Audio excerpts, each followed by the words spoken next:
दोस्तों, इस एपिसोड यानी एपिसोड नंबर 14 के एंड पर आपने देखा मारूफ के खिलाफ सरमद की माँ और बहन की सरगर्मियाँ और साजिशें अपने उरूज पर हैं और ये दोनों इसकी माँ के घर आ दमकती हैं और उसे धमकी लगाती हैं कि अपनी बेटी मारूफ को फौरी तौर पर सरमद से तलाक दिलवाओ वरना नतायज की जिम्मेदार तुम खुद होगी।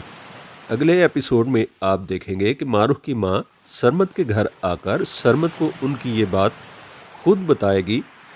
सरमद इस बात को कन्फर्म करने के लिए अपनी माँ से अलहदगी में ये बात पूछेगा कि फरजाना आंटी बता रही थी कि आप और सवेरा उनके घर गए थे और वहाँ जाकर उनको धमकी दी है कि मारूफ को इस घर से ले जाए वरना आप लोग।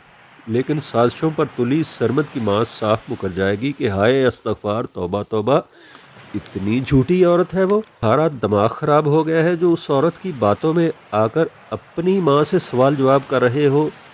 सरमद की बहन सवेरा मारूफ के ख़िलाफ़ बढ़ चढ़ कर हिस्सा ले रही है और माँ से कहती है कि सरमद जब घर से चला जाए तो मारूफ का अकेले में जीना हराम कर दें, इसकी वो उंगलियां ही तोड़ दें जिन उंगलियों पर वो भाई को नचा रही है।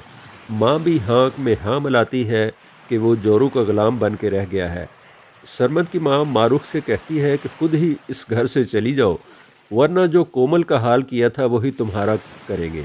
लेकिन मारूफ डट जाती है और कहती है कि ये बात आप अपने दिल से निकाल दें, मैं कोमल नहीं हूँ, मारूफ हूँ, ईंट का जवाब पत्थर से दूंगी। नीलम को प्रेग्नेंट होने की खुशखबरी मिलती है तो वो हवा में उड़ने लग जाती है और सरमद से कहती है कि आप क्यों खुश नहीं हो रहे। वो कहता है कि औलाद होने की खबर पर कौन खुश नहीं होता, लेकिन तुम मनफी सोच रही हो, यही बात मुझे तुमसे दूर कर देती है। औरतें नस्लों को आबाद और बर्बाद करने की सलाहियत रखती हैं। उधर सरमद की माँ के मुताबिक यासर उनके लिए तुरब का पत्ता है। वो सरमद के दिल में यासर के हवाले से मारूफ के बारे में शक पैदा करेंगी। मर्द की फितरत है कि औरत के हवाले से अगर शक उसके दिल में बैठ जाए तो मुश्किल से ही जाता है। सरमद नीलम से कहता है कि आज अगर मारूफ मेरी ज़िंदगी में आई है तो उसकी वजह सिर्फ तुम हो।